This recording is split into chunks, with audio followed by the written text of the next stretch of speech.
So today, because we know you are leading edge creators, we can feel you're right out here with new thought bursting within this forum. Today we're going to find some new ways together of understanding how, yes, you create your own reality, and yes, there is no such thing as assertion. No such thing as assertion. There's only attraction. There's only attraction. So when someone is doing something and you feel like they're doing something to you because you didn't want it and you don't think you asked for it, and there it is, it feels like they in their wrongness are asserting something into your experience. But you see, that can't be possible because there is no assertion. There's only attraction, which means if you weren't vibrationally asking for it, it wouldn't be coming. So at most, what they might be is a cooperative component to just give over what you're asking for. If you feel vulnerable or victim or weak or something, and you're really feeling that way, then there will be those who will assist you in feeling more that way, and then you'll blame them. Oh, you made me feel this way. Jerry used to present an idea to us early in his interaction with us. Jerry and Esther were romping around in this city when they met us. It's a nice day. Questions. One of his big early questions was about this business of attraction. He would say things like, Abraham, I really don't think I expected that from that person until they showed that to me. Then after they showed it to me, then I started to expect it. But I didn't really expect it. And we would say, well, there was expectation on your part, or it wouldn't be in your experience. And that's sort of a hard thing to get, isn't it? Because it feels like people or things are happening to you, but nothing ever happens to you. It comes to you because of your vibrational state of being. So once you begin to acknowledge that there is law of attraction, and whatever is coming, you are vibrationally, let's say, it might be easier for you to hear, you are vibrationally inviting it. You're inviting it. You've prepared, over time of living, you've prepared an environment that does invite it. And we want you to understand that you don't have to invite the things that you do not want. But because most are not keenly aware of the existence of their inner being, who has remained non-physically focused, and therefore are not aware of this important state of being, because you are in your human form as an extension of non-physical, and because the non-physical part of you still exists and is actively involved in everything that you are about, you have the potential, in fact you often are experiencing what you could call 2 points of attraction, because there's the inner being part of you who's focused and law of attraction is responding, and then there's the you in your physical form thinking and attracting. And so you have these 2 vibrational points of attraction which equal what your emotional guidance system is all about. The emotions that you feel are your indicator of the relationship between what your inner being is thinking about, what you're thinking about, and why you're thinking about what you're thinking about. So when you feel frisky, when you feel exhilaration, when you feel love or passion, when you feel funny, when you are tuned in, tapped in, turned on, that means you and your inner being for this moment in time are in agreement about the way you're approaching the subject that's active in your mind. Don't you love knowing that?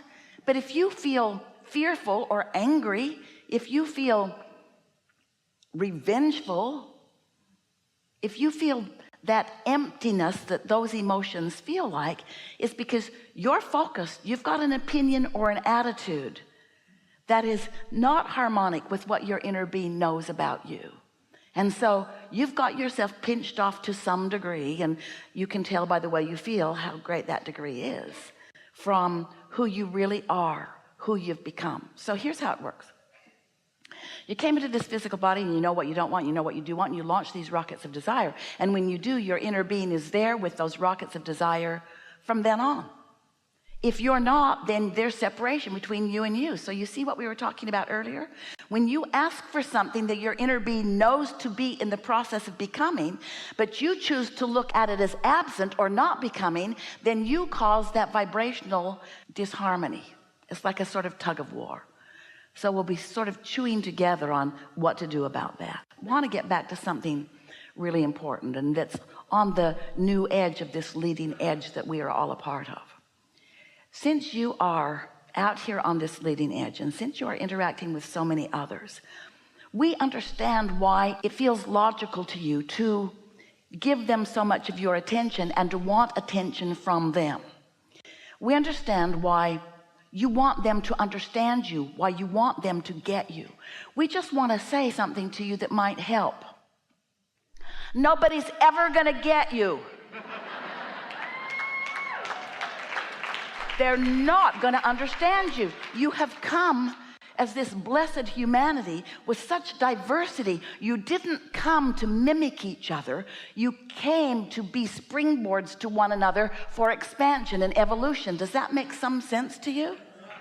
So if you have what you think is the good fortune, and we see it as the bad fortune of having lots of pleasers around you, then what you've got are those who will do their best to conform to you. And what that does, what it really does, while you think it might be the answer to living happily ever after, what it does is it puts you in a position of replacing them, and we love them too, but they are fickle and inconsistent, of replacing them with your true guidance.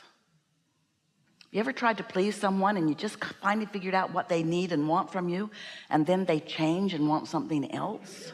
Well, your own inner being will keep up with your expansion and your evolution. And so that's really what we want to help you to decide in a stronger way. We want you to decide that what's physical is wonderful, but we're going to be saying to you a few times today, and we don't mean to offend you, but it probably will. And that is, you all who we adore do a whole lot of humaning. You human with each other. You're humaning, and you write books about it, and you try to figure it out, and you take all the things that you're creating and you sort them into piles of right and wrong, and then you argue with each other over your piles.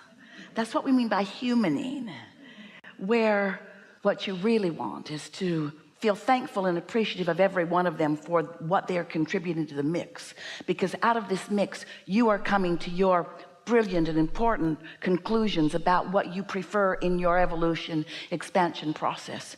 And you, at all levels of your being, even cellular, are launching rockets of desire, and your inner being is following that rocket and focused upon it and becoming one with it and serving as a powerful point of attraction, so that cooperative components are being gathered on your behalf about everything that you ask for, about everything you want.